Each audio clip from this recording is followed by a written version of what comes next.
Saudara pendengar sekalian, Radio Horor Indonesia segera dimulai.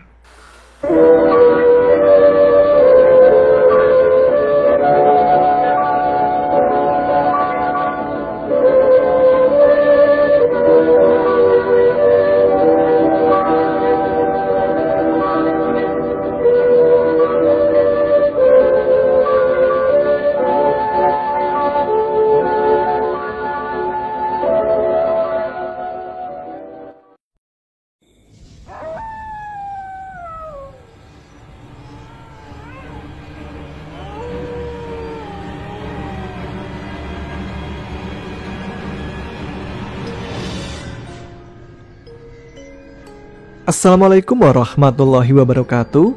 Jumpa lagi dengan saya Tama. Dan kali ini dalam segmen Radio Horor Indonesia. Bagaimana kabar kalian? Semoga selalu diberikan kesehatan dan rezeki yang cukup. Kita jumpa lagi di segmen Radio Horor Indonesia yang kembali hadir menemani malam Jumat kalian. Seperti biasa, dalam segmen Radio Horor Indonesia ini saya akan membacakan beberapa cerita horor untuk teman-teman Ada Pagerangan. Bagi teman-teman yang ingin ikut membagikan cerita pengalaman mistisnya, bisa dikirimkan ke email kami adaapagerangan20@gmail.com atau DM kami langsung di Instagram AAG Channel.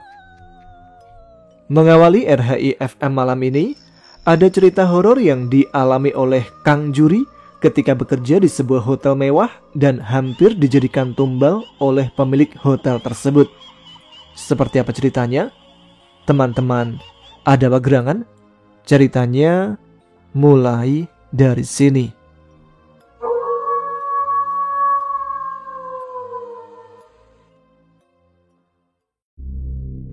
Perkenalkan, namaku Juri. Kejadian ini terjadi ketika aku baru saja lulus SMA. "Jur, kamu udah kerja belum?" tanya Mas Rahmat kepadaku. "Saya belum kerja, Mas," jawabku singkat. "Kamu mau nggak kerja di tempat Mas? Kerjanya enak dan gajinya juga lumayan," ucap Mas Rahmat. Jadi memang sebelumnya aku pernah bekerja di pabrik sepatu, tapi tidak terlalu lama karena sering sakit-sakitan ditambah beban kerja yang luar biasa melelahkan. "Kalau misalkan ada lowongan sih, saya mau, Mas. Daripada nganggur," ucapku. "Ya sudah, besok kamu ke rumah Mas jam 6:30 pagi ya. Sekarang kamu siapkan surat lamaran kerja dan jangan lupa besok pakai kemeja putih," terang Mas Rahmat kepadaku. Keesokan harinya, aku langsung menuju kediaman Mas Rahmat sesuai dengan instruksi yang kemarin dia berikan. Tidak lupa aku membawa bekal agar nanti siang tidak kesulitan dalam mencari makan. "Kamu udah sampai, Jur?" tanya Mas Rahmat yang melihatku berdiri rapi di samping kamar miliknya. "Udah dong, Mas. Masa telat dan bikin Mas Rahmat jadi nunggu?" jawabku sambil membawa rantang berisi roti dan sedikit cemilan. "Mantap. Gitu dong, harus semangat cari nafkah biar bisa halalin anak orang," jawab Mas Rahmat sambil meledekku. 15 menit selanjutnya, kami pun mulai bergerak menuju tempat yang dimaksud dan selama di perjalanan ini, aku menanyakan pekerjaan apa saja yang nantinya aku kerjakan. Jika benar nanti aku diterima bekerja. Mas Rahmat menjelaskan bahwa tugasku itu gampang-gampang susah, tapi yang pasti aku akan bertanggung jawab atas kebersihan ruangan kamar hotel. "Hotel? Emang kita mau kerja di hotel, Mas?" tanyaku yang memang tidak tahu kalau aku bakal bekerja di hotel. "Kamu ini gimana sih, Jur? Kan Mas ini kerja di hotel. Mas pikir kamu udah tahu? Terus gimana sekarang? Masih minat nggak?" tanya Mas Rahmat memastikan. "Ya minat lah, Mas. Cuman saya bingung aja kalau kerja di hotel.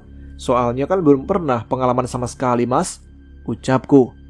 "Gampang kok.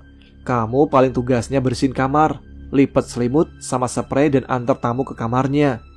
Nanti sisanya biar senior kami yang handle," terang Mas Rahmat menjelaskan secara rinci. Setelah kurang lebih 45 menit kami berkendara motor, akhirnya kami pun tiba di pintu masuk hotel. Hotel ini terletak di pesisir pantai dengan memiliki kurang lebih 30 lantai. Wah, besar banget mas hotelnya. Ini aku semua yang nanti merapikan kamarnya, ucapku. Ya enggak lah Jur, nanti kamu dibantu sama teman satu divisi yang lain. Setelah bertegur sapa dengan pihak penjaga dan beberapa rekan Mas Rahmat, aku dibawa ke sebuah ruangan di basement dekat parkir mobil. Di sana suasana parkiran nampak kosong, tidak yang seperti aku bayangkan. Juri, ini Pak Handoko. Dia yang nanti menjadi seniormu.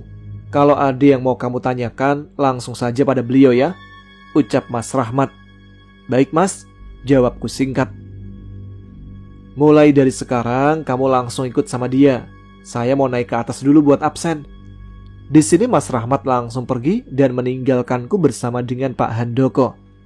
Juri, kamu siapanya Rahmat? Tanya Pak Handoko. Saya teman satu kampung pak, jawabku. Ya sudah, kamu langsung ikut saya ke lantai 1. Nanti saya jelaskan sambil kamu lihat-lihat, terang Pak Handoko. Aku pun dibawa berkeliling hotel, mulai dari lobi utama hingga ke lantai atas hotel ini. Semua nampak normal, namun cukup sepi untuk hotel seukuran seperti ini. Hotelnya lagi sepi ya pak? Tanyaku. Biasa Jur, lagi bukan musim liburan, makanya jadi sepi begini, jawab Pak Handoko. Oh iya Jur, di tengah lorong ini ada kamar yang jangan pernah kamu masuk ke dalamnya ya.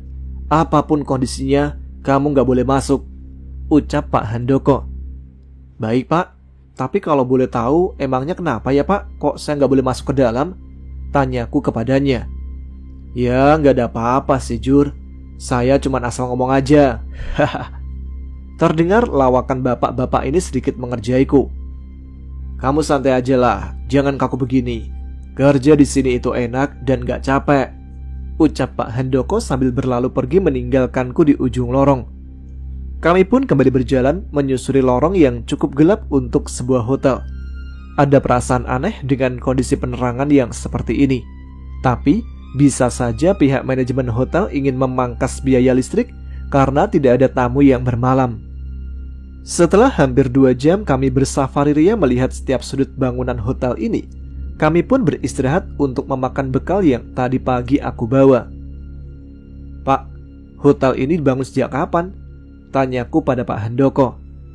Kayaknya pas zaman Bung Karno, kalau nggak salah sih ya, jawab Pak Handoko. Kalau bapak sendiri sejak kapan di sini? Orang saya juga baru kok Jur, paling sekitar 2 bulan yang lalu. Pak, maaf nih ya, nanya terus.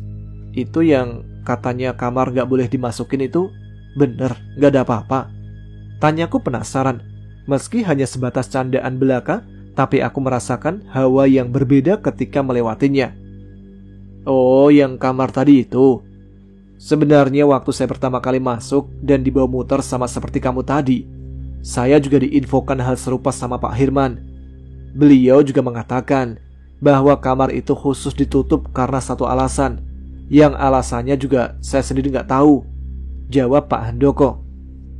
Lebih baik kamu fokus dengan pekerjaan kamu saja, bukan mengurusi hal-hal seperti ini, kembali Pak Handoko mengingatkanku. Iya pak, saya cuma penasaran, jawabku. Setelah menghabiskan bekal, kami berdua pun kembali turun ke bawah. Nampak Mas Rahmat sedang terduduk kelelahan. Mas, lagi istirahat juga? Tanyaku. Iya Jur, tadi ada tamu yang baru masuk ke lantai 3, jawabnya. Kenapa nggak diarahkan ke lantai 1 atau 2 aja Mat? Tanya Pak Handoko. Sepertinya ini tamu khusus pak, soalnya Pak Bos sendiri yang ngasih perintah, jawab Mas Rahmat. Hari ini aku lalui dengan cukup santai dan nyaris tanpa pekerjaan berarti. Semua nampak normal, meskipun cenderung sepi. Mungkin besok akan lebih ramai. Aku pun kembali ikut pulang bersama dengan Mas Rahmat ke rumah. Singkat cerita, sebulan berlalu semenjak pertama kali aku bekerja di hotel ini. Suasana hotel yang tenang ditambah pekerjaan yang tidak terlalu banyak membuat aku kerasan bekerja di sini. Ternyata bekerja di hotel enak juga ya, ucapku dalam hati. Namun ada perasaan yang masih mengganjal pikiranku tentang kamar di lantai 3 tersebut. Ya, kamar itu seperti memiliki daya tarik luar biasa. Ada perasaan was-was bercampur rasa ingin tahu yang begitu besar. Bahkan Wewangian bunga taman selalu tercium ketika aku melintasi kamar tersebut, hingga menimbulkan pertanyaan-pertanyaan besar dalam pikiranku. Sampai suatu ketika, ada sebuah kejadian janggal yang terjadi denganku. Waktu itu Mas Rahmat dikabarkan jatuh sakit hingga aku terpaksa mengisi jam kerjanya yang kosong. Kondisinya memang sedang turun hujan, namun tidak terlalu deras. Aku yang harusnya libur bekerja terpaksa untuk masuk.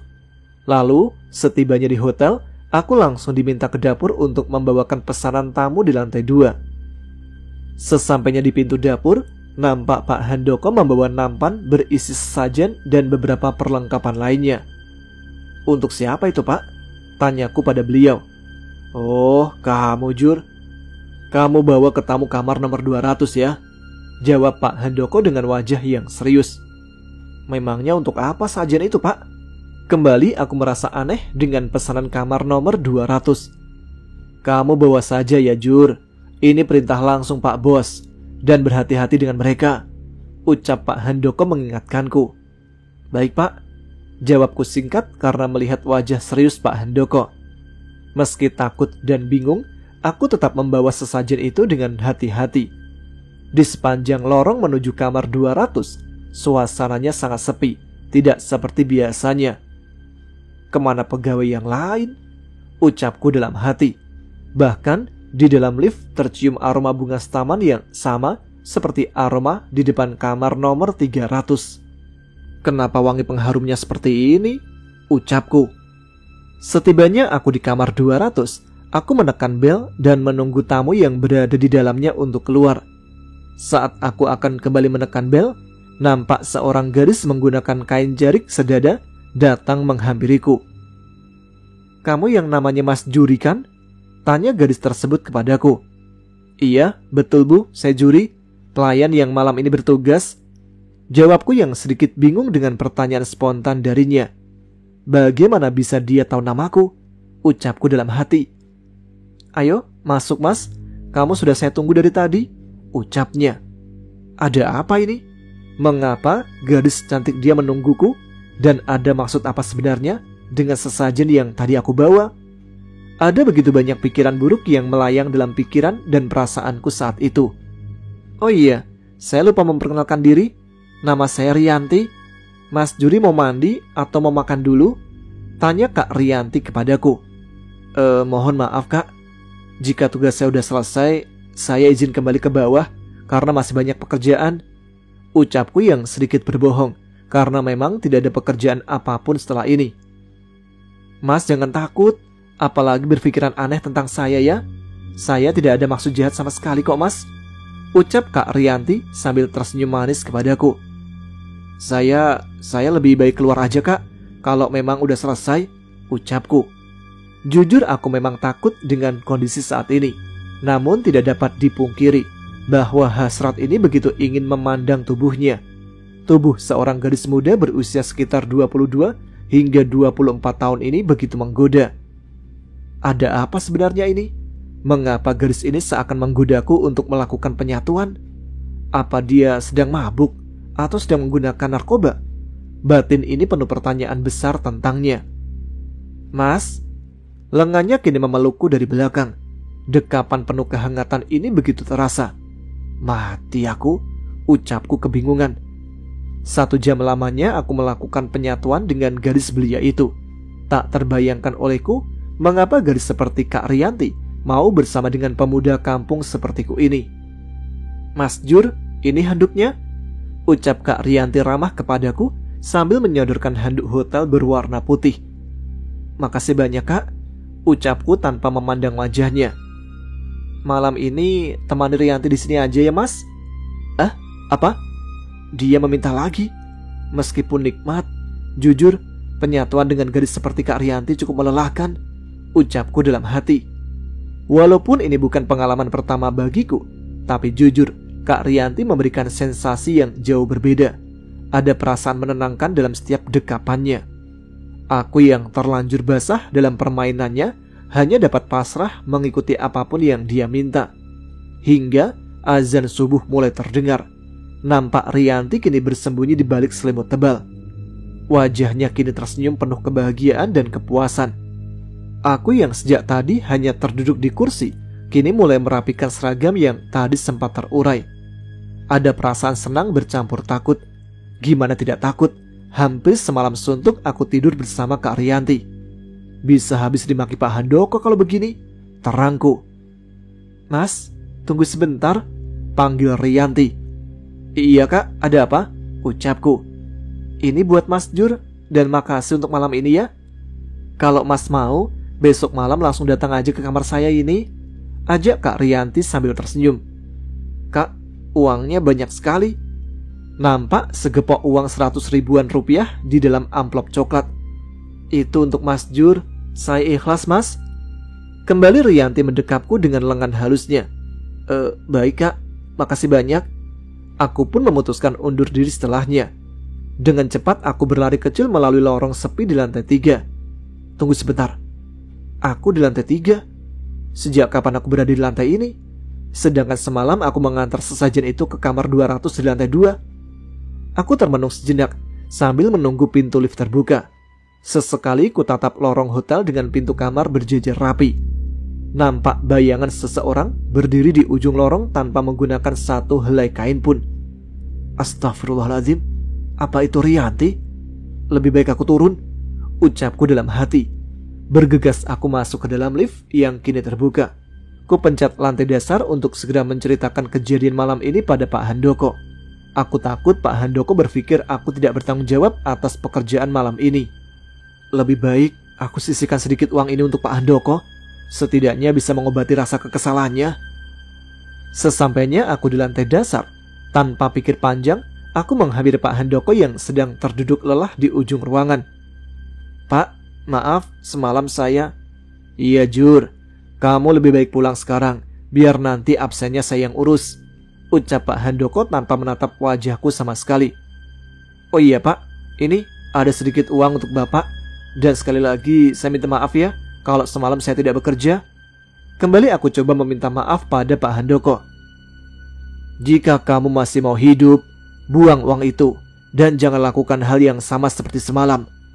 Aku memintamu ke kamar 200, bukan malah ke lantai atas, jawab Pak Handoko yang seakan tahu kejadian semalam.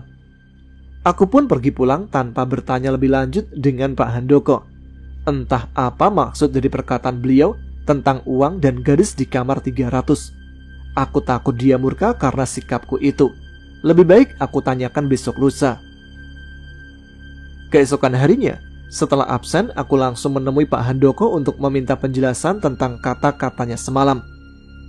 Pak Handoko, tunggu sebentar Pak. Iya Jur, ada apa? Jika masalah uang semalam, maaf, saya tidak mau terima Jur. Bukan itu Pak, tapi maksud perkataan Bapak semalam itu... Tanyaku. Di sini Pak Handoko bercerita semua kebenaran yang ada di hotel ini. Bahwa kejadian yang semalam aku lalui adalah ritual pesugihan yang selalu dilakukan pemilik hotel untuk mencari tumbal bagi pesugihan yang dijalaninya. Dan seringnya, tumbal dipilih adalah tamu hotel atau karyawannya sendiri. Coba kamu perhatikan Rahmat. Dia sepertinya sudah melakukan ritual pesugihan yang sama denganmu Jur. Berangsur-angsur kesehatannya menurun dan sering sakit-sakitan. Saran saya, buang uang itu dan jauhi kamar itu mulai saat ini, terang Pak Handoko kepadaku. Bahkan menurut Pak Handoko, semua karyawan hotel telah setuju untuk merahasiakan dan membantu ritual pesugihan ini dilaksanakan. Seperti halnya Pak Handoko semalam ketika menyerahkan nampan berisi sesajen kepadaku. Setelah kejadian itu, aku kembali bekerja seperti biasanya. Tidak ada hal yang ganjil apapun selama aku bekerja, dan uang yang diberikan Rianti tetap utuh seperti sebelumnya. Tidak ada 1 rupiah pun yang aku gunakan. Sampai akhirnya, kabar atas kematian Mas Rahmat terdengar. Dia meninggal dengan penyakit kelamin, entah itu karena ritual pesugihan atau mungkin kebiasaan buruknya dengan wanita. Namun, bayangan akan sosok Rianti begitu melekat dalam ingatanku hingga saat ini. Ada perasaan untuk mengulangi kejadian malam itu dengannya, tapi aku lebih takut dengan ritual pesugihan yang diceritakan Pak Handoko kepadaku. Sampai 5 tahun lamanya aku bekerja dan memutuskan untuk berhenti, karena setiap tahun selanjutnya Satu persatu teman kerjaku mati secara mengenaskan. Aku memilih berhenti dari tempat tersebut daripada aku menjadi korban selanjutnya.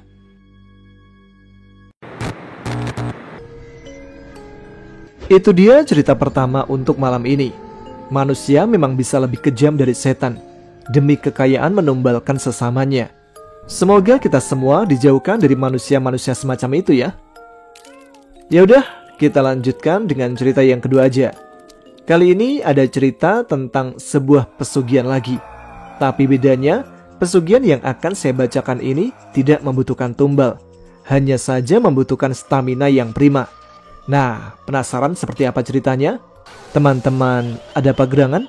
Ceritanya mulai dari sini. Indra adalah pemuda tanggung yang hidup di sebuah desa di daerah Jawa Tengah. Kerjanya serabutan, alias nggak jelas kerjanya apa. Jadi intinya, setiap ada proyek di desa, si Indra ini pasti ada di sana. Terlebih kalau ada tetangga yang butuh tenaganya. Tapi berhubung desanya itu kecil, otomatis tidak banyak pekerjaan yang bisa dia kerjakan. Paling dalam seminggu hanya ada 1 atau 2 pekerjaan. Ditambah Indra ini hanya lulusan sekolah dasar. Jadi dia tidak punya banyak kemampuan untuk bekerja di kantor desa. Ditambah temannya Indra yang lain nasibnya tidak jauh berbeda. Contohnya Ridwan yang sama sekali tidak sekolah. Jadi lengkaplah mereka sebagai pengangguran profesional di desanya. Tapi memang mayoritas pemuda di desanya Indra ini kebanyakan tidak bekerja. Paling cuma bisa pijit HP sama tarik gas motor gak jelas setiap sore. Selain faktor ekonomi, nyatanya sekolah di sana memang kurang layak dikatakan sebagai sekolah karena lebih mirip kandang sapi. Nah, sampai suatu ketika ada lowongan pekerjaan untuk Indra, Ridwan, dan satu temannya lagi yang namanya Diki. Katanya gajinya UMR. Lalu, lowongan ini disampaikan langsung oleh tokoh masyarakat di desa mereka. Kita sebut saja nama beliau Pak Gunawan. Waktu itu masih sekitar tahun 2006 atau 2007. Awalnya, Indra ini sedang lewat di depan rumah Pak Gunawan. "Indra, mau kemana kamu?" "Sini dulu sebentar," ucap Pak Gunawan. "Iya Pak, sebentar. Saya kebetulan mau ke kantor desa Pak." "Ada apa ya Pak?" jawab Indra. "Oh, kamu sudah ada keperluan di kantor desa?" tanya kembali Pak Gunawan. "Sebenarnya nggak ada sih Pak. Saya cuma mau lihat ada kerjaan atau tidak. Kan lumayan Pak, kalau saya bisa bantu-bantu," jawab Indra. "Berarti kamu lagi cari kerja ya? Ya sudah, kamu kesini saja. Kebetulan Bapak mau minta tolong kamu buat benerin genteng yang bocor. Jadi semalam pas hujan, buah kelapa di pinggir rumah jatuh dan merusak beberapa genteng hingga bocor. Tolongin Bapak ya Indra, nanti Bapak kasih upah," terang Pak Gunawan. "Nggih Pak." "Waduh, saya yang makasih nih Pak," jawab Indra. Setelah Indra selesai membetulkan genteng milik Pak Gunawan, mereka berdua pun akhirnya istirahat sambil ngopi. "Indra, kamu lagi gak punya kerjaan kan? Kamu mau gak kerja di pabrik obat?" ucap Pak Gunawan. "Wah, boleh itu Pak. Tapi kan saya hanya lulusan SD Pak. Apa bisa saya kerja di pabrik?" jawab Indra. Setelah berbincang-bincang dan Pak Gunawan juga menjanjikan kemudahan dalam proses interview, Indra pun setuju untuk bekerja di pabrik obat itu. "Besok setelah zuhur, kamu kesini lagi dan bawa 2 temanmu yang mau bekerja. Biar sekalian Bapak antar ke pabrik, sama Bapak kenalkan dengan pemiliknya," ucap Pak Gunawan. "Wah, alhamdulillah, makasih banyak Pak," jawab Indra. Setelah pamit, Indra langsung jalan ke rumah temannya untuk menyampaikan info dari Pak Gunawan. "Jadi gini lor, tadi aku tuh ke rumah Pak Gunawan. Nah, beliau ngajak kita bertiga buat kerja di pabrik obat. Dan gajinya juga UMR. Gimana? Mau gak?" tanya Indra kepada Ridwan dan Diki. "Ya, kalau kami berdua pasti mau Indra. Kan kita juga udah lama nganggur," jawab Diki. "Oke, besok setelah zuhur kita langsung ke rumah Pak Gunawan ya. Kita langsung ketemu di sana aja," ucap Indra kepada 2 temannya. Hingga hari yang ditentukan pun tiba. Kalian sudah lama nunggu saya ya? Ucap Pak Gunawan yang melihat kami bertiga sudah duduk di teras rumahnya. Enggak kok Pak, kami baru aja tiba tidak lama setelah Bapak ke masjid, ucapku. Terus, kalian kesini naik apa? Tanya kembali Pak Gunawan kepada mereka bertiga. Jalan kaki Pak, jawab mereka bertiga. Kalian tuh ya? Ya sudah, kita siap-siap dulu. Saya ambil kunci mobil sebentar, ucap Pak Gunawan sambil tertawa melihat tingkah anak muda ini. Setelah 5 menit menunggu, mereka pun mulai pergi menuju pabrik yang dimaksud. Dra, kamu bawa surat ini. Sesampainya di sana, tolong serahkan surat saya ini ke Ibu Diah. Bapak mungkin hanya mengantarkan kalian di pinggir jalan, tidak sampai ke pabriknya, ucap Pak Gunawan mengarahkan mereka bertiga. Baik Pak, jawab Indra. Setelah hampir 3 jam berkendara, akhirnya mereka pun tiba. Terlihat sebuah gapura menyambut mereka bertiga. Nanti setelah dari gapura ini, kalian jalan ke arah timur sekitar 3 km. Ada pos jaga di ujung jalan ini. Nah, tempatnya nggak jauh dari pos itu, ucap Pak Gunawan sambil membantu mengeluarkan tas dan barang-barang mereka bertiga. Nggih Pak, makasih banyak ya Pak. Bapak hati-hati juga di jalannya, jawab mereka bertiga. Setelah berpamitan, mereka pun mulai berjalan sesuai arahan yang diberikan oleh Pak Gunawan. Jalannya itu seukuran satu mobil, tapi semakin ke dalam, ukuran jalannya menjadi semakin kecil, hingga menyisakan jalan setapak. Dra, ini benar tempatnya? Mana mungkin ada pabrik di lokasi seperti ini? Tanya Diki pada Indra.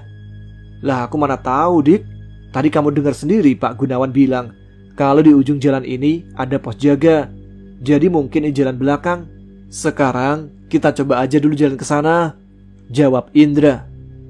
Setelah 10 menit berjalan, akhirnya mereka pun melihat pos jaga yang dimaksud. Nah, udah mau sampai, teriak Diki yang terlihat kembali bersemangat.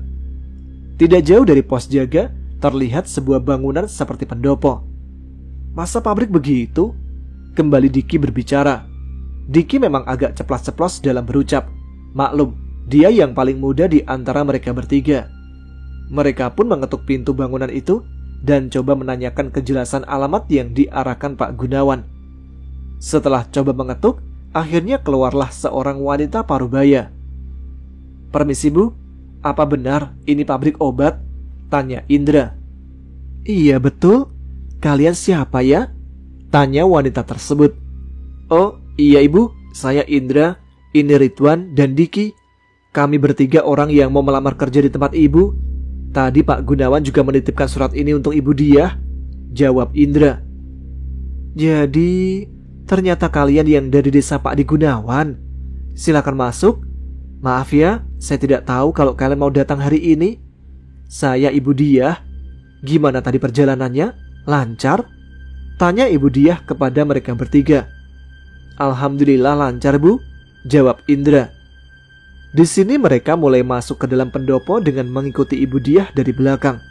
Namun, ada pertanyaan besar dalam benak mereka. Apa benar ini pabrik obat? Karena bentuknya lebih mirip pondok atau seperti asrama, tempat menuntut ilmu agama dibanding dengan pabrik obat. Ibu, maaf, apa ini pabrik obat yang dimaksud Pak Gunawan? Tanya Indra kepada Ibu Diah. Dasar Gunawan itu, dia itu terlalu membesar-besarkan. Tempat ibu ini bukan pabrik obat, Dek. Tapi ibu ini seorang tabib. Kebetulan di sini ibu mengobati orang yang sakit. Jadi ibu harap kalian bisa betah kerja di sini ya, jawab Bu Diah dengan ramah. Oh iya, kalau boleh tahu kami kerja di bagian apa ya Bu? Tanya Indra kembali. Tenang, kalian santai aja dulu. Pasti kamu juga lapar kan? Jawab Bu Diah sambil tersenyum. Iya sih Bu, maaf kalau saya banyak tanya, ucap Indra sambil menahan malu. Tidak apa-apa kok, ibu ngerti.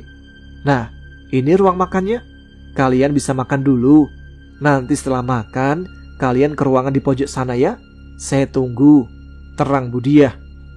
Di sini meskipun Indra sedikit ragu, tapi sambutan yang Ibu Diah berikan sangat baik kepada mereka.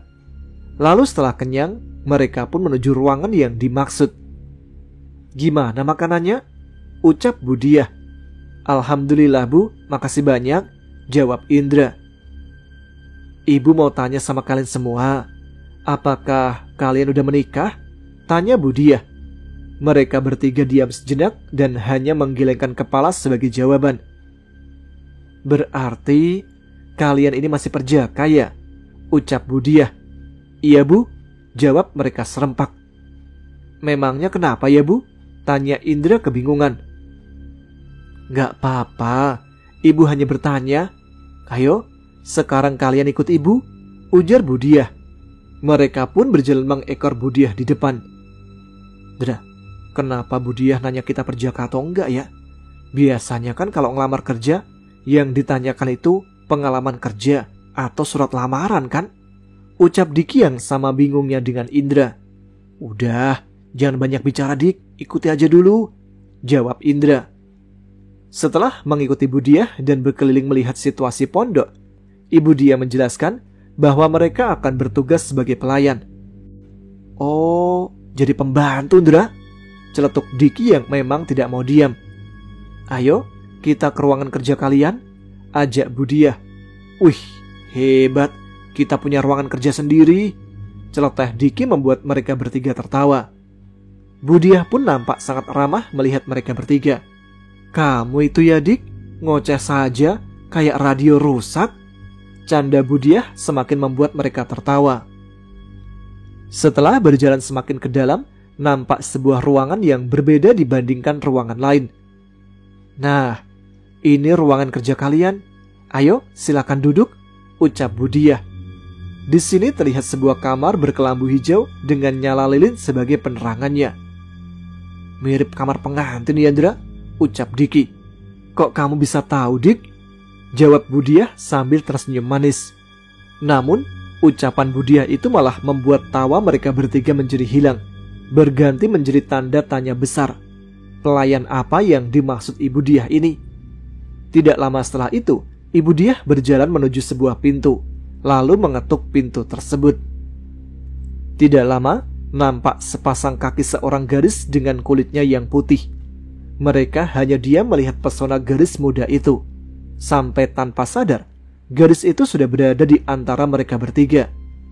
Dia nampak tertunduk mengenakan kain hitam pada kepalanya. Namun raut wajahnya nampak begitu cantik meskipun tertutup kain tipis berwarna hitam tadi.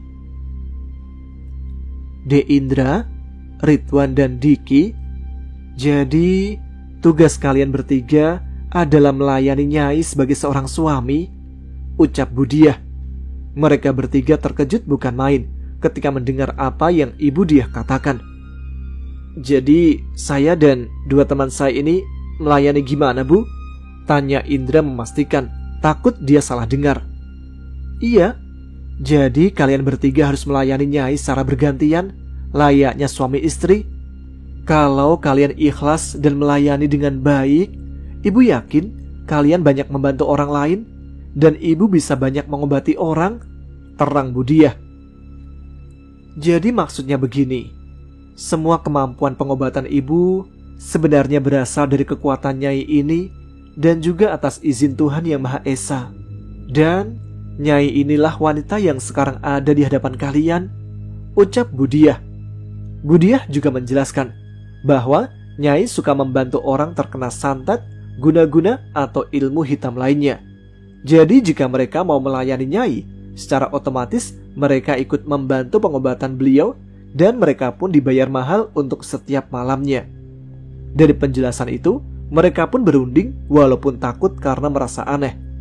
Jiwa muda mereka ternyata lebih kuat dibandingkan rasa takut itu. Terlebih Nyai adalah seorang wanita yang cantik. Kapan lagi kan bisa cem-ceman dibayar lagi?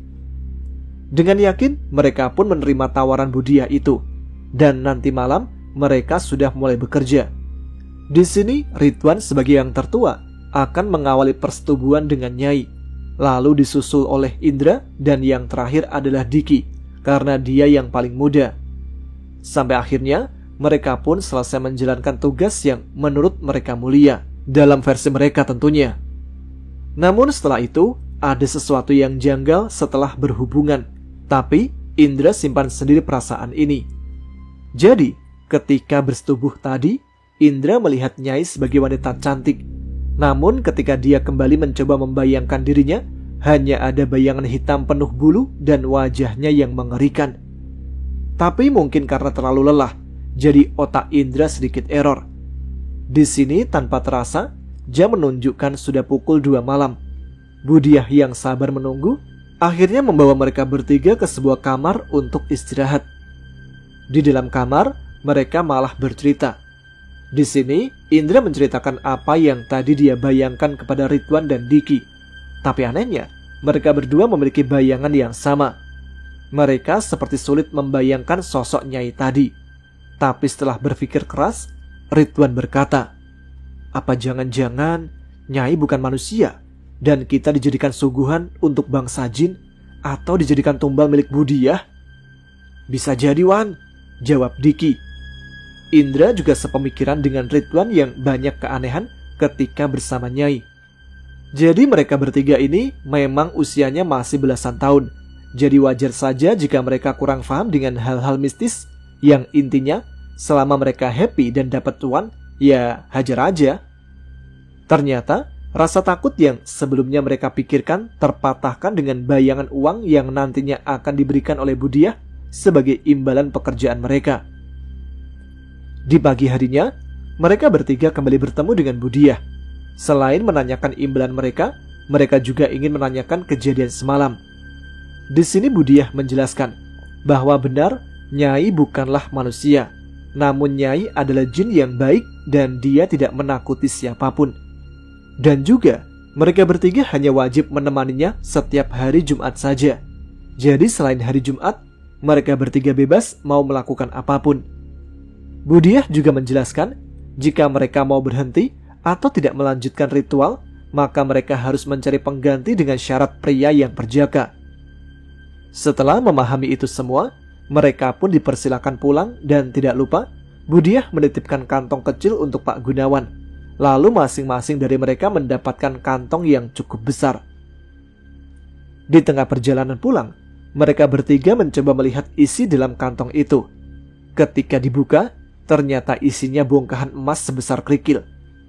Tidak lupa mereka mampir ke toko emas untuk mengecek kebenaran kadar emas tersebut. Mereka pun semakin percaya bahwa inilah awal dari kekayaan. Perjalanan pulang menjadi begitu menyenangkan dan tanpa terasa mereka sudah hampir sampai di desa.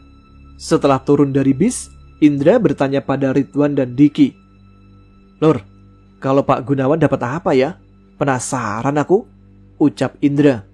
"Coba bukan, Indra," ucap Diki sambil melihat isi kantong milik Pak Gunawan.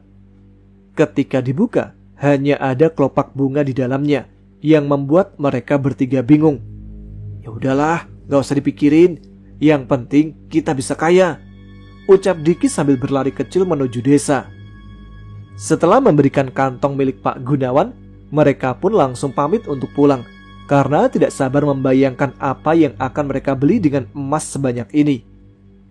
Hingga 3 bulan tidak terasa mereka menjalankan ritual pesugihan ini. Awalnya mereka tidak sadar bahwa apa yang mereka lakukan termasuk sebuah pesugihan. Sampai akhirnya mereka dapat membeli banyak hal dan dari sinilah dampak dari ritual pesugihan itu terasa. Badan mereka mulai terasa lelah, tubuh mereka pun semakin kecil. Padahal mereka dapat membeli makanan sebanyak apapun yang mereka mau, tapi tetap tidak dapat menghilangkan rasa lapar yang ada dalam diri mereka. Bahkan dalam sehari Indra dapat makan sebanyak 7 hingga 9 kali, tapi tetap rasa lapar itu tidak pernah hilang. Karena khawatir, Indra pun mencoba mengecek ke dokter. Namun hasilnya tetap sama. Mereka bertiga menjadi jarang bertemu, kecuali ketika menjalankan tugas dengan Nyai. Ternyata apa yang Indra rasakan berdampak sama dengan Ridwan dan Diki. Kondisi mereka tidak jauh berbeda, sama-sama mengerikan. Tubuh mereka kurus dan seperti orang yang terkena tipes. Mereka pun tidak pernah menceritakan pada siapapun termasuk orang tua. Karena Pak Gunawan dan Budiah melarangnya, mereka hanya diminta telah bekerja sebagai manajer di pabrik. Sampai akhirnya mereka curiga hal ini karena ritual pesugihan dan membawa mereka ke orang pintar untuk memastikan. Ternyata benar, tubuh mereka selalu diikuti makhluk kecil buruk rupa dan jumlahnya bisa 10 hingga 14 anak. Sadar mereka dalam bahaya, mereka pun menemui Pak Gunawan dan setelah memohon, akhirnya diantarkan beliau menemui Budiah. Di sini Budiah menjelaskan bahwa benar, makhluk-makhluk itu adalah hasil perkawinan mereka dengan Nyai dan mereka tidaklah berbahaya. Mereka hanya perlu makan sebanyak mungkin. Karena anak-anak ini hidup dengan memakan saripati dari apapun yang masuk ke dalam perut Indra, Ridwan, dan Diki. Di sini Indra terdiam. Dia tahu bahwa apa yang dia lakukan itu salah. Dengan ketakutan, Indra meminta izin untuk tidak melanjutkan ritual kawin dengan Nyai, dan sebagai gantinya, dia harus mencari pria lajang yang masih berjaga. Walaupun Budiah nampak kesal, begitu pula dengan Pak Gunawan, namun keputusan Indra sudah bulat. Sementara Ridwan dan Diki tetap melanjutkan ritual pesugihan. Mereka juga nampak kesal dengan keputusan Indra untuk berhenti. Hingga akhirnya, Pak Gunawan dapat menemukan pengganti Indra. Sebagai penutup ritual pesugihan ini, Indra harus menjalani ritual mati jiwa dengan cara dikubur hidup-hidup dengan tubuh di dalam tanah dan hanya menyisakan kepala selama 1 malam. Pagi harinya, Budiah mengatakan bahwa kini Indra tidak harus kembali ke pondok tersebut. Tapi setelah itu, ternyata siksaan ini tidak berhenti. Rasa lapar itu terus saja datang sampai berangsur-angsur menghilang setelah 1 tahun lamanya. Hingga bertahun-tahun kemudian, menurut kabar, Pak Gunawan ternyata wafat karena usia yang sudah tua.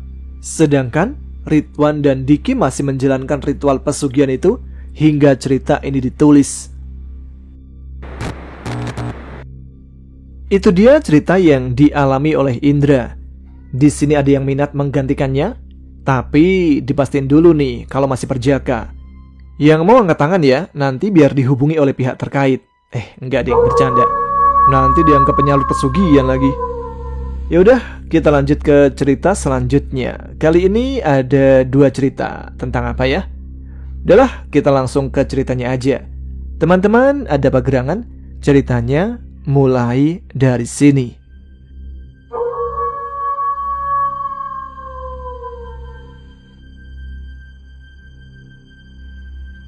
Perkenalkan, namaku Bayu.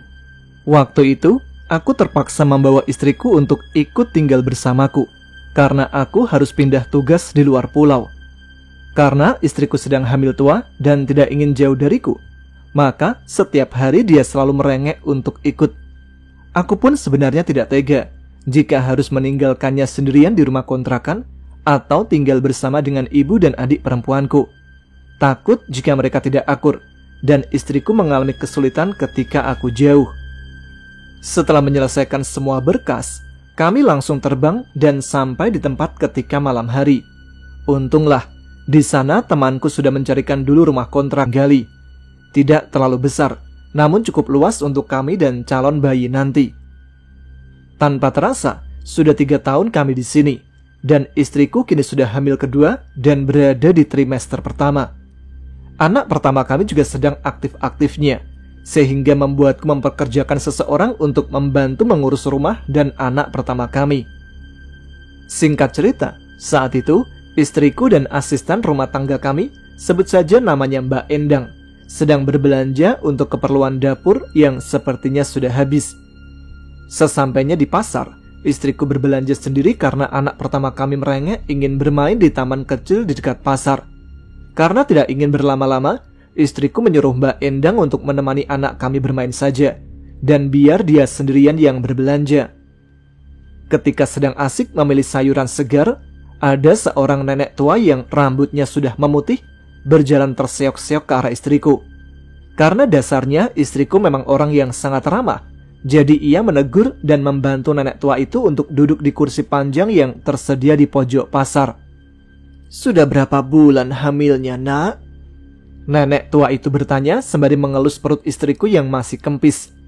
Istriku awalnya bingung, bagaimana nenek tua itu mengetahui bahwa dirinya sedang hamil, padahal perutnya masih kempis dan tidak terlihat buncit sama sekali. "6 minggu, nak," jawab istriku sembari tersenyum. Tidak lama kemudian, istriku melihat ibu-ibu bertubuh gempal menarik tangannya menjauh dari nenek tua itu. Raut wajah ibu itu terlihat panik dan seperti ketakutan. Istriku hanya diam mengikuti langkah kaki ibu yang menarik tangannya keluar dari area pasar. "Kamu kenapa biarin orang lain memegangi perutmu? Apa kamu sedang hamil?" "Ya Gusti, kok bisa?" cerca ibu tadi terlihat kepanikan di raut wajahnya. Istriku yang tidak tahu menau hanya bisa terdiam, sampai Mbak Endang menghampiri mereka dan bertanya apa yang terjadi. Mbak Endang dan ibu tersebut berbicara menggunakan bahasa daerah yang sama sekali tak dimengerti oleh istriku. Sesekali Mbak Endang menatap ke arah istriku, dan terlihat juga raut wajah gelisah. Setelah berbicara cukup lama, Mbak Endang langsung mengajak istri dan anakku untuk pulang. Aku tidak tahu apa yang dibicarakan oleh Mbak Endang. Sampai sekarang ia masih bungkam ketika aku bertanya tentang hal itu. Seminggu kemudian, istriku selalu mengeluh perutnya sakit. Langsung saja aku bawa periksa ke bidan setempat. Dan hasilnya tidak ada apa-apa. Detak jantung bayinya sehat dan istriku pun tidak terlihat sedang mabuk karena mengidam. Tapi, ketika baru sampai klinik, sakit yang teramat sangat dirasakan istriku barusan tiba-tiba hilang begitu saja. Sudah hampir sebulan istriku merasakan sakit seperti ini, seolah ada yang menusuk perutnya.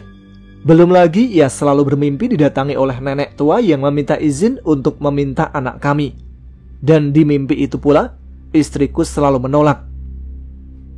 "Pak, sepertinya ibu harus dibawa ke orang pintar," celetuk Mbak Endang yang sedang memberi makan anak pertamaku. "Orang pintar?" tanyaku pada Mbak Endang. Ia mengangguk. "Ya sudah, nanti kita bawa," jawabku sedikit ragu karena tidak percaya akan hal seperti itu. Mungkin istriku terlalu lelah dan harus benar-benar istirahat. Sampailah di usia kandungan 7 bulan. Saat itu kami baru saja selesai mengadakan acara 7 bulanan yang dihadiri beberapa tetangga dekat dan juga kerabat. Kebetulan, ibu beserta adikku juga datang menjenguk kami. Malam harinya, istriku mimpi buruk yang sama lagi. Ia bercerita bahwa di mimpi tersebut tengah duduk di sebuah saung yang berada di tengah-tengah sawah yang begitu luas. Ia duduk sendiri sembari menikmati hembusan angin malam. Tidak lama kemudian, datanglah sosok nenek tua dan menawarkannya makanan. Entah kenapa istriku langsung melahap semua makanan yang diberikan oleh nenek tua tersebut. Padahal di mimpi sebelumnya, ia selalu menolak dan menjauh. Ketika selesai makan, istriku mulai mengantuk. Setengah sadar, sang nenek berkata, "Apa boleh aku merawat anakmu? Berikan padaku," pintanya pada istriku. Karena saking sulitnya menahan kantuk, istriku langsung mengangguk dan tertidur pulas. Ia tertidur dalam mimpinya. Dan ketika pagi harinya, istriku berteriak histeris sembari menangis. "Di mana anakku? Kenapa perutku tiba-tiba kempes?" Teriaknya panik bercampur tangisan yang memilukan. Aku yang menyaksikan hal tersebut hanya terdiam di depan pintu kamar. Ibu dan Mbak Endang berusaha menenangkan istriku, sedangkan adikku berada di kamar anak pertamaku dan sedang menjaganya agar tidak keluar dari kamar. Sesekali adikku mengintip dari pintu kamar dan bertanya apa yang terjadi. "Sebaiknya kita bawa ke rumah sakit," perintah ibu yang keluar dari kamar setelah istriku merasa tenang. Namun Mbak Endang selalu siap siaga di sampingnya ketika ia mulai histeris. Akhirnya, kami membawa istriku pergi periksa di rumah sakit. Setelah sampai di sana, dokter langsung melakukan USG. Dan benar saja, janin yang awalnya berada dalam rahim istriku tiba-tiba saja hilang tak berbekas. Bahkan ari-arinya juga ikut hilang. "Bagaimana mungkin ini bisa terjadi?" gumam dokter yang memeriksa istriku. Padahal baru sebulan yang lalu kami memeriksakan kandungan dan dokter menyatakan bahwa istri serta calon anakku sehat, tidak ada kurang satu pun. Kami pulang dengan wajah lesu, tak menyangka bahwa semua ini terjadi begitu saja. Mbak Endang yang sudah menunggu kami dari tadi di depan pintu langsung menyambut istriku dan membawanya pergi ke kamar untuk beristirahat. "Pak, sepertinya ini ulah makhluk halus," celetuk Mbak Endang yang baru saja keluar dari kamar. Aku menggosok pangkal hidung untuk meredakan sakit kepala yang amat sangat. Lelah dan juga sedih bercampur menjadi satu. Apalagi para warga mengatakan bahwa janin yang dikandung istriku diambil makhluk halus untuk dijadikan tumbal orang yang sedang melakukan ritual ilmu hitam. Tapi aku lebih percaya pada dokter yang mengatakan bahwa kehamilan istriku adalah kehamilan kosong. Kalian boleh percaya pada makhluk halus karena kita mungkin hidup berdampingan dengan mereka. Tapi apa salahnya berpikir menggunakan logika yang akan lebih masuk akal? Ya, itu pendapatku tentang semua yang terjadi. Tapi aku benar-benar melihat janin di rahim istriku bergerak sebulan yang lalu. Entahlah, aku benar-benar tidak habis pikir dengan apa yang terjadi saat ini. Mungkin teman-teman sekalian ada yang punya pendapat lain? Eddie terseok-seok keluar dari perkebunan kelapa milik salah satu orang terkaya di kampungnya. Ia membawa sekarung besar kelapa tua yang akan dijadikan minyak kelapa oleh ibunya nanti. Ia memang diberikan izin untuk mengambil beberapa buah kelapa tua oleh Juragan Darno. Sebagai imbalannya, istri Juragan Darno meminta sedikit minyak kelapa yang telah dibuat. Sesampainya di rumah, Eddie menyimpan karung kelapa itu di pekarangan rumah, di bawah pohon rambutan. Ia lalu berjalan ke arah dapur dan masuk ke kamar mandi untuk membersihkan diri. Rumahnya berdinding papan dan beratapkan seng yang sudah berkarat. Terlihat sinar matahari yang menembus masuk dari lubang-lubang itu. "Kamu banyak banget bawa kelapanya, nak. Apa nggak dimarahin sama Pak Darno?" tanya ibunya ketika menyadari bahwa anak sulungnya itu telah pulang dari bekerja. Eddie yang telah selesai membersihkan diri lalu keluar dan menenggak minuman yang sudah disediakan oleh adik perempuan satu-satunya. Eddie selama ini jadi tulang punggung untuk ibu dan adiknya. Ia bahkan harus putus sekolah setelah ayahnya meninggal. "Enggak, Bu. Justru Pak Darno yang nyuruh membawa semua itu. Malahan tadi disuruh bawa 2 karung besar. Katanya istri beliau sangat suka memasak menggunakan minyak kelapa. Wangi dan masakan jadi sedap." Jelas Eddie panjang lebar, takut kalau ibunya menuduhnya macam-macam. Seperti yang diceritakan tetangga samping rumahnya, bahwa ia suka mencuri kelapa milik majikan. Ibunya mengangguk, lalu berdiri menyiapkan makanan yang telah dimasak oleh Ani, adik dari Eddie. Mereka bertiga makan dengan lahap, walau hanya dengan lauk seadanya. Tempe goreng, sambal terasi, dan ikan asin bakar. Sudah nikmat sekali bagi Eddie. Badannya terasa pegal dan capek. Ingin tidur, tapi matanya enggan terpejam. Eddie memutuskan untuk duduk saja di teras depan rumahnya mencari udara segar. Lagi pula, hari juga sudah mulai senja. Tidak baik jika tidur di saat seperti ini. "Ngapain kamu, Dek?" tanya Eddie ketika melihat Ani yang sedang asik bermain dengan sabut kelapa. "Mas, dengar-dengar Mas Eko katanya sakit keras ya?" Bukannya menjawab pertanyaan Eddie, Ani malah bertanya balik. "Kamu tahu dari mana, Dek?" Eddie bertanya balik pada adiknya. Ia benar-benar tidak tahu jika temannya itu sedang sakit keras. Padahal 2 hari lalu mereka masih bekerja di kebun kelapa dan sempat nongkrong dengan yang lainnya. Ani berdiri, lalu pergi begitu saja tanpa menjawab pertanyaan dari Eddie. Kebiasaan. Kalau ditanya bukannya jawab malah ngeloyor pergi. Eddie sudah tahu sifat adiknya. Jadi daripada dia mati penasaran, lebih baik ke rumah Eko langsung. Eddie mengendarai motor butut milik almarhum ayahnya. Semilir angin sejuk menerpa wajahnya. Benar-benar udara yang begitu bersih. Namun seketika, terpaan angin yang menerpa lembut wajahnya berubah ketika ia melewati kebun kelapa tempat ia bekerja. Pohon-pohon kelapa itu seketika meliuk-liuk diterpa angin. Gesekan daun yang saling beradu menimbulkan suara yang terdengar mengerikan. Eddie menghentikan motornya. Ia seperti melihat beberapa orang berjalan mengendap masuk ke dalam perkebunan. Dengan hati-hati, Eddie mengikuti langkah mereka secara perlahan. Ternyata benar, orang-orang itu sedang mencuri kelapa di kebun milik Pak Darno. Ingin rasa hatinya, Eddie berteriak dan memergoki mereka. Tapi ia urungkan niat tersebut karena takut akan kalah jumlah. Ia sendirian, sedangkan mereka mungkin bisa berempat atau berlima.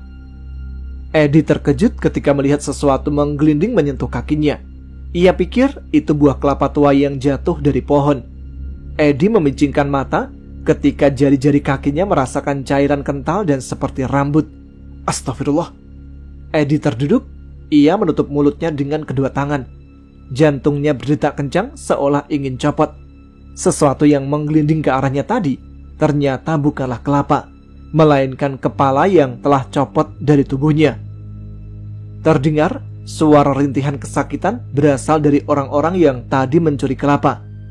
Eddie melihat sosok besar tinggi tepat berada di hadapan salah satu orang tersebut.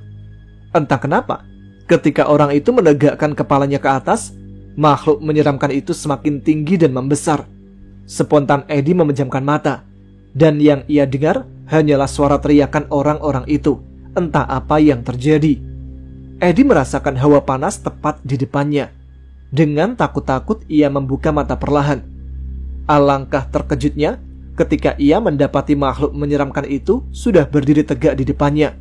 Eddie hanya bisa menunduk sembari menutup mata. Beberapa menit berlalu, Eddie masih berdiri terpaku sambil memejamkan mata. Mulutnya tidak henti membaca doa. Merasa tak terjadi apa-apa, ia membuka mata perlahan. Sunyi, seolah tidak terjadi apapun di sana. Hanya ada mayat bergeletakan di tanah. Tentu saja, kepala yang berada di bawah kaki Eddie. Mengingat hal itu, Eddie buru-buru lari dari sana. Bukan kepala yang menakutkan, tapi sosok tinggi besar yang tadi menyerang orang-orang tersebut. Eddie bergegas langsung ke rumah Eko. Namun terlambat. Ternyata Eko sudah meninggal sebelum ia sampai. Banyak pelayat yang sudah berdatangan walaupun malam hari. Eddie masuk ke dalam rumah, melihat jenazah Eko yang menyeramkan. Matanya melotot merah seperti sedang tercekik. Perutnya membesar dan badannya biru-biru. Merasa tidak enak, Eddie mengurungkan niatnya untuk bertanya. Barulah keesokan harinya, ia berkata pada ibunya tentang kejadian semalam. "Ya Allah, nak, untung kamu selamat," ucap ibunya dengan wajah panik. Eddie mengerutkan keningnya. Ia benar-benar tidak mempercayai apa yang terjadi semalam. "Sebenarnya itu makhluk apa sih, Bu?" tanyanya penasaran. Ia menyandarkan badannya di dinding kayu. "Itu Begu Ganjang. Syukurlah kamu memejamkan mata dan menunduk ketika ia berada di depanmu," jelas ibunya. Bibir tuanya tidak henti-henti mengucapkan syukur bahwa anaknya bisa selamat setelah bertemu Begu Ganjang. "Mas, Mas," panggil Anis sembari berlari ke arah ia dan ibunya. Eddie hanya mengangkat kepala, menandakan ia bertanya kenapa gadis kecil itu berlari sampai ngos-ngosan. "Di perkebunan kelapa milik Juragan Darno, banyak polisi dan warga. Katanya ada mayat." "Sebaiknya kamu ke sana, bantu pihak polisi," ujar sang ibu. Namun ditolak oleh Eddie dengan alasan bahwa pihak kepolisian tidak akan percaya dengan apa yang ia ucapkan. Malah nantinya ia yang akan dituduh jadi tersangka. "Tapi katanya orang-orang itu ingin mencuri di kebun Juragan Darno, Bu," celetuk Ani yang ikut duduk di samping Eddie. Eddie heran dengan adiknya. Baru berusia 12 tahun, tapi sudah seperti ibu-ibu yang suka menggosip. "Sepertinya Juragan Darno memelihara Begu Ganjang. Kamu sebaiknya hati-hati kalau kerja. Jangan mengambil apapun dari kebun miliknya tanpa permisi, apalagi mencuri." Eddie mengangguk faham dengan perkataan sang ibu. Mengerikan juga jika sampai ia bertemu lagi dengan makhluk itu. Untung saja bekerja di perkebunan kelapa milik Juragan Darno dari jam 7 pagi hingga jam 3 sore. Jika harus pulang senja atau malam hari, ia tidak akan berani, apalagi sudah memakan korban di sana. Seminggu berlalu setelah kejadian itu, Eddie bekerja seperti biasanya. Bahkan ia terlihat lebih gesit dan buru-buru dalam bekerja. Tentunya agar cepat pulang dan tidak ditinggalkan oleh Dani, teman kerjanya yang menggantikan Eko. "Pulang kita mampir ke rumah Eko yuk," ucap Dani tanpa menghentikan pekerjaannya. Eddie hanya mengangguk. Ia memang ingin pergi ke sana dari 2 hari yang lalu. Masih penasaran dengan apa yang terjadi pada temannya. Mereka berdua lebih awal menyelesaikan tugas. Izin pamit pulang ke Juragan Darno yang kebetulan sedang mengawasi perkebunan kelapa miliknya. Ya, Juragan Darno akan datang setiap sebulan sekali ke kebun kelapa miliknya. Padahal jarak rumah dan kebunnya itu begitu dekat dan masih satu kampung. Sesampainya di rumah Eko, mereka langsung disuruh duduk oleh kakak laki-laki Eko. Masih terlihat hawa berkabung di sana, apalagi Eko akan menikah dalam waktu dekat. "Eddie, abang mau bicarakan hal penting ini kepadamu," Sebenarnya sudah lama, tapi abang masih belum sempat menemuimu, ucap Bang Dedi memasang wajah serius. Edi membetulkan letak duduknya dan berkata, bicara soal apa bang? Sebelum Eko sakit parah, ia sempat bilang ke abang bahwa ia diam-diam mencuri kelapa di perkebunan kelapa tempat kalian bekerja. Dan kami sudah membawanya ke rumah sakit. Namun sakit yang ia alami bukanlah penyakit medis.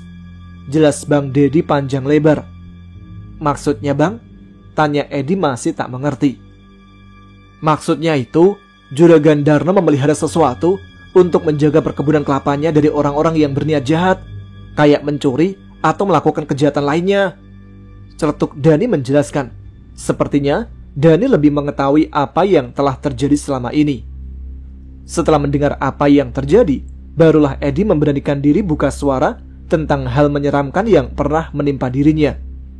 Astagfirullah. Hanya itu kata yang keluar dari Bang Dedi dan Dani. Edi pulang ke rumah dengan perasaan was-was. Ingin hati berhenti saja dari pekerjaannya saat ini. Namun sangat sulit mendapatkan pekerjaan dengan gaji yang lumayan di kampungnya. Walaupun gaji lumayan, tapi nyawa taruhannya. Bisa saja Begu Ganjang itu khilaf memangsa dirinya walaupun ia tidak berbuat salah, apalagi mencuri. Setelah berbicara dengan ibunya, Edi memutuskan untuk mengikuti saran dari sang ibu. Berhenti bekerja dengan alasan akan pergi ke kota, daripada ia harus menjadi tumbal Juragan Darno. Karena selain untuk menjaga perkebunan dari pencuri, Begu Ganjang juga bisa dijadikan sebagai alat untuk membunuh orang yang tidak disukai oleh si pemilik.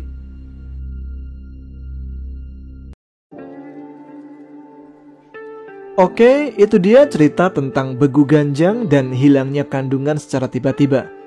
Ngeri-ngeri sih ya cerita mistisnya. Amit-amit jabang bayi. Mudah-mudahan gak terjadi ke kita-kita. Terima kasih untuk teman-teman yang sudah mengirimkan ceritanya ke Ada Apa Gerangan. Dan yang ingin cerita pengalamannya dibacakan di sini bisa dikirim ke email kami adaapagerangan20@gmail.com.